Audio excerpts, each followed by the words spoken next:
Y como ya se lo adelantamos, Bolivia vive una de las etapas más delicadas de los últimos años.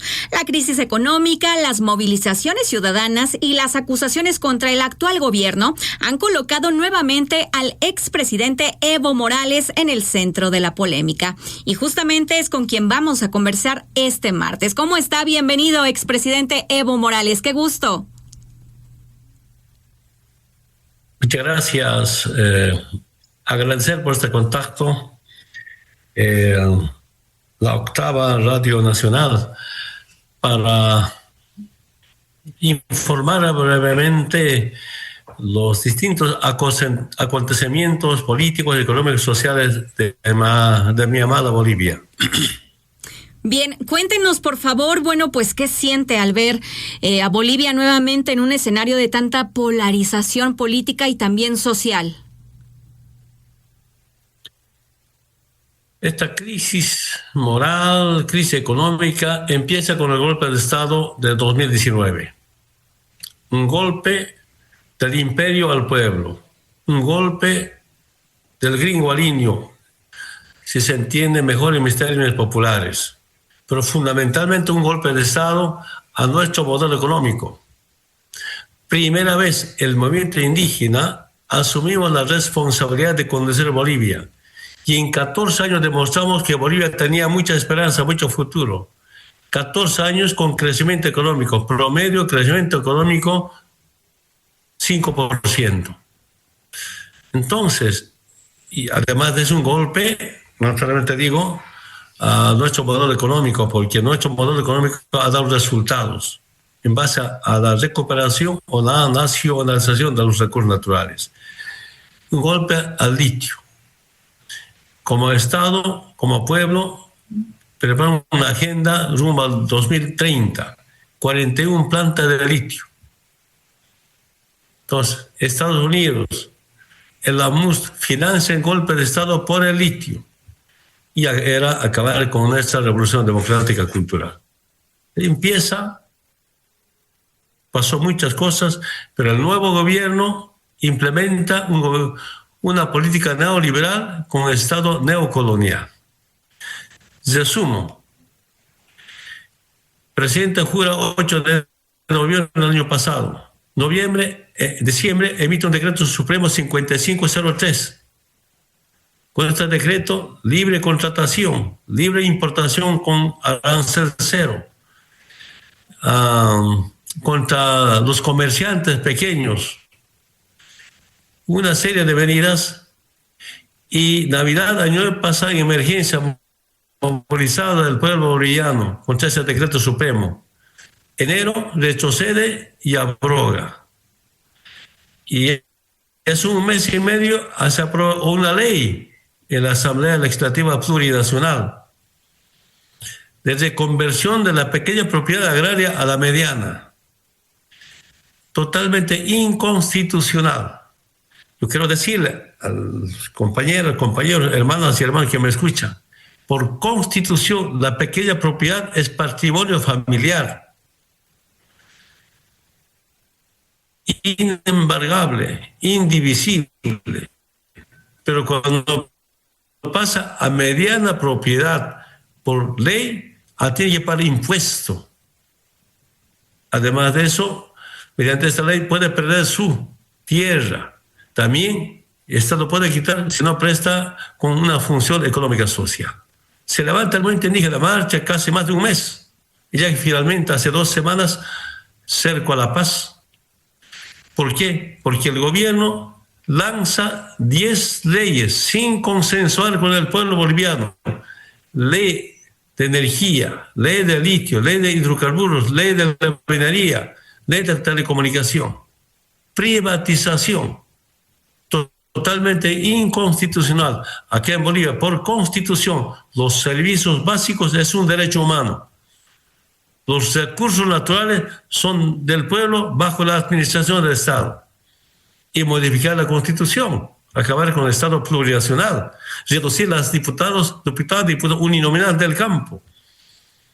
Se levantó. Esta movilización es contra ese modelo neoliberal y Estado neocolonial. Ahí viene esta dura resistencia, sublevación contra el gobierno de Rodrigo Paz. Para quien nos está sintonizando en estos momentos, estamos platicando con Evo Morales, expresidente de Bolivia. Y bueno, pues hay que recordar que él gobernó esa nación entre el 2006 y 2019 y se convirtió en el primer presidente indígena del país. Y es que cabe recordar que el llamado evismo pues sigue teniendo presencia importante en sectores indígenas, sindicatos y también movimientos campesinos. Evo Morales, ¿le preocupa que parte de la sociedad boliviana relaciona estas movilizaciones actuales con su movimiento político? No solamente con nuestro movimiento político, es el movimiento político más grande de la historia profunda. Único movimiento político anticolonialista gana las elecciones desde la fundación de la República. Y hace 14 años demostramos que el narcotráfico financia. Dice el narcotráfico financia, pero también dice convocan a los financiados por el narcotráfico, a los dirigentes supuestamente narcotraficantes. ¡Qué contradicción! Otra mentira. Acabo yo de recibir una cantidad de víveres de compañeros que aportan para estar con equipos de seguridad. Son como 20 compañeros, ¿no? El sindicato mantiene. Yo quiero decir a los amables oyentes, yo hice política por la patria, no por la plata. Yo siempre digo, llegué a la presidencia sin formación académica, gracias a la verdad, gracias a la honestidad y dar nuestra vida a gente humilde. Y con poder sindical, con el poder social, no podíamos, por ejemplo, cerrar la base militar. No podíamos nacionalizar. Y nos dimos cuenta que era importante el poder político. Y cuando llegamos al gobierno, cerramos la base militar para garantizar dignidad al pueblo. Nacionalizamos los recursos naturales para garantizar soberanía política y soberanía económica. Eso no nos perdona ni la derecha boliviana ni la derecha externa. Entonces, criminalizar, ¿no? Satanizar a nuestro movimiento político y acusarlo con el narcotráfico. A mí no me encontraron ninguna prueba sobre corrupción de 14 años. Durante un año del golpe de Estado me investigaron, nada. Intentaron ligarme con el narcotráfico, nada. Intentaron el gobierno de Lucho, nada. Y hay una persecución política total. Intentaron matar, no pudieron. Entonces, y ahora, cuando la derecha vuelve, soy sincero, implementa medidas económicas neoliberales y se levanta el pueblo boliviano. Y claro, nosotros tenemos como movimiento político dirigentes sindicales en los distintos sectores sociales. No serán muchos, pero en direcciones muy importantes.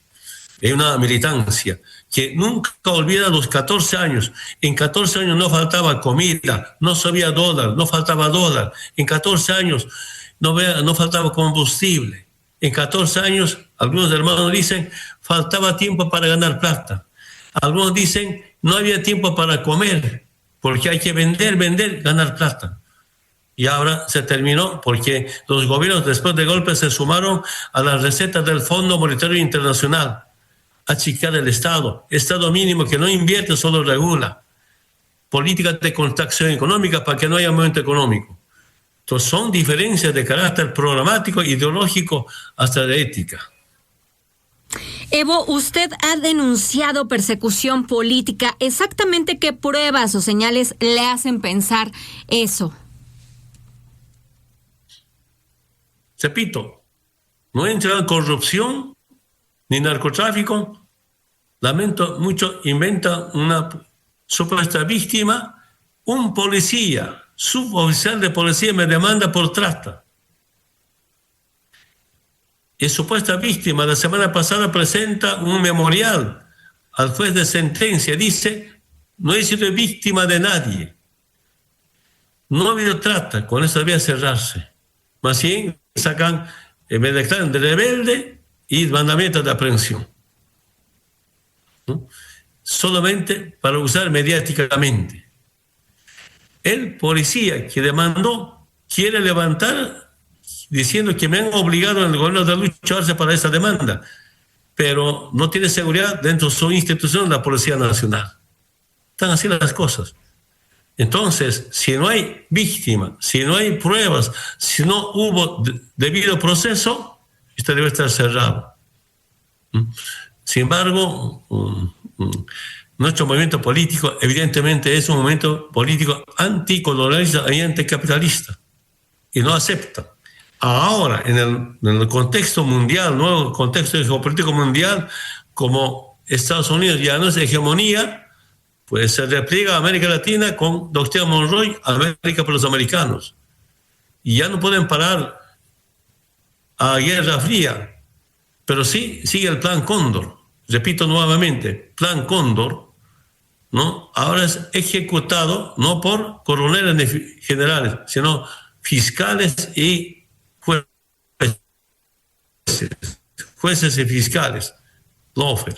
Está pasando, somos víctimas de eso. Pero pese a esos procesos o persecución política muy firme, nuestros movimientos en toda América Latina. ¿Por qué digo en América Latina? Representantes de imperio, Milei en Argentina, porque más del 70% desaprueba. En Bolivia en 6 meses, Rodrigo Paz, más del 70% desaprueba. Igualmente en Chile, Ecuador. Ahí está el pueblo. Y además de eso, el presidente Donald Trump, yo leí una encuesta, 75% de los estadounidenses piden su destitución. Yo tengo mucha esperanza en los movimientos sociales. Pueblos unidos derrotan a imperios. Pueblos unidos siempre es mensaje de triunfo de los pueblos. Solo el pueblo puede salvar al pueblo. Finalmente, Evo Morales, ¿cómo describe hoy usted su relación con el presidente Rodrigo Paz Pereira? Ganó, aunque es un presidente por accidente, un presidente sin estructura política, un presidente sin programa, pero desde el momento no hay respeto a la institucionalidad y sobre todo no hay gobernabilidad. No se puede creer cómo con su vicepresidente no se hable, no se saluda. Y por decreto constitucional, quita atribución del vicepresidente. No hay gobernabilidad. ¿No? Por constitución, cuando no hay gobernabilidad, cuando hay abandono o cuando hay conflictos como esto, en 3 meses, convocatoria a las elecciones, que es constitucional. Como dirigente sindical, soy dirigente sindical de mi región, del movimiento campesino pequeño productor, mandamos el año pasado al presidente pidiendo diálogo y nos atienda sobre desastres naturales. Ninguna respuesta.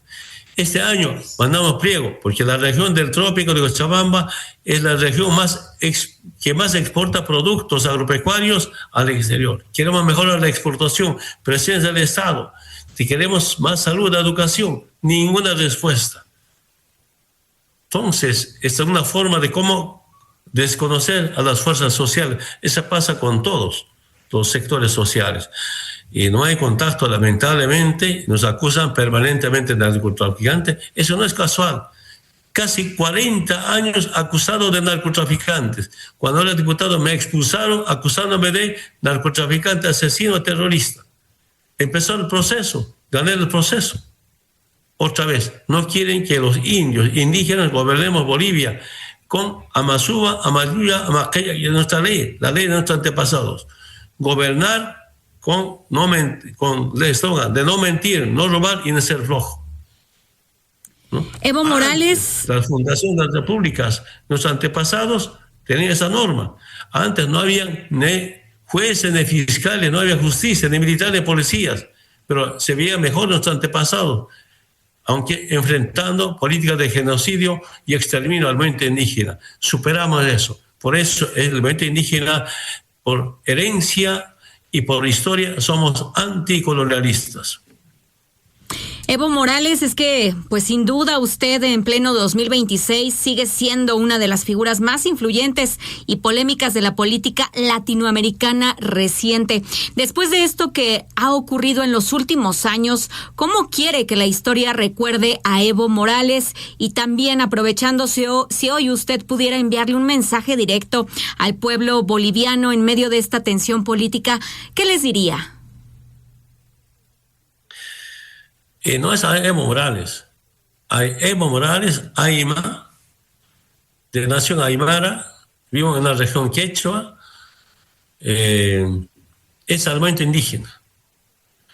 A 500 años de resistencia indígena popular, es decir, de 1492 a 1992, con Rigoberta Menchú, líderes de CONAIE, de FENOCIN, de CCP, bueno, tanto movimiento campesino indígena, dijimos, de la resistencia a la toma del poder. Tenemos derechos políticos. Y ahí fundamos 95 nuestro instrumento político. Y desde el gobierno garantizamos el Estado plurinacional. ¿Qué es la plurinacionalidad? Es la unidad en la diversidad. Seguramente hijos, nietos de europeos, de otras naciones vienen a América Latina. Bienvenidos. Los que han nacido, sus hijos o nietos también son originarios. Pero los movimientos indígenas son originarios milenarios. Y la plurinacionalidad es la unidad en la diversidad. Es juntos, unidos, enfrentar la adversidad. El movimiento indígena no discrimina, no margina. Queremos unidad, pero compartiendo principios y valores y programas del pueblo, y no de cúpulas, sino programas para el pueblo. Lo que quisiera que nos recuerden que en la gestión de Evo, no quiero que me digan el mejor presidente, pero ha sido la mejor época de la historia de Bolivia, los 14 años. Saben exactamente. Por eso Evo y el evismo llamado sigue vigente, sigue una de las fuerzas políticas más importantes, porque estamos con el pueblo. Segundo, para mí, la única forma de resolver en este momento, después de escuchar varias versiones de dirigentes obreros, campesinos, indígenas, profesores de La Paz, es en este momento, en base a la Constitución, convocar en 90 días a las elecciones. Eso pacifica. Para pacificar Bolivia, elección en 90 días en base a la Constitución.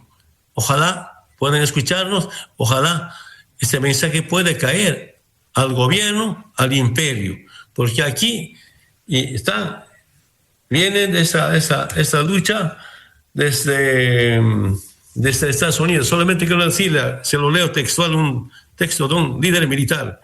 El líder del ejército privado más grande del mundo, Eric Prince, le pidió al gobierno de Donald Trump impedir que el pedófilo Evo Morales logre consumar un golpe de Estado. Bolivia tuvo elecciones. Rodrigo Paz ganó. No dejen que los narcos lo derroquen. Un argentino, 14 de mayo, ¿qué dijo? Fernando Cenimedo, conocido como ministro de Comunicación del gobierno de Paz, enviado por Fernando. Esto ha estado en contra de Petro, de Claudia, de México. ¿Qué dice en su Twitter? A fuerza de plata del narco, movilizaciones vos, narco pedófilo, tic-tac. Es decir, el narco pedófilo tiene horas contadas, tiempo contado. Es una gran intromisión de la derecha externa, Argentina, Israel y Estados Unidos. Y la lucha del pueblo es garantizar dignidad de soberanía. Y se levantaron, creo, imparable esta movilización. Por eso mi opinión es mensaje. Para pacificar elecciones en 90 días, respetando la Constitución. Muchas gracias. Al contrario, muchas gracias a usted, Evo Morales, expresidente de Bolivia, quien, como ya escuchamos, pues está denunciando una persecución, amenazas permanentes y acusaciones en su contra, y por supuesto él pues rechaza categóricamente cualquier vínculo con una presunta desestabilización del país. Gracias como siempre, Evo Morales, le mandamos un fuerte abrazo y gracias por esta plática.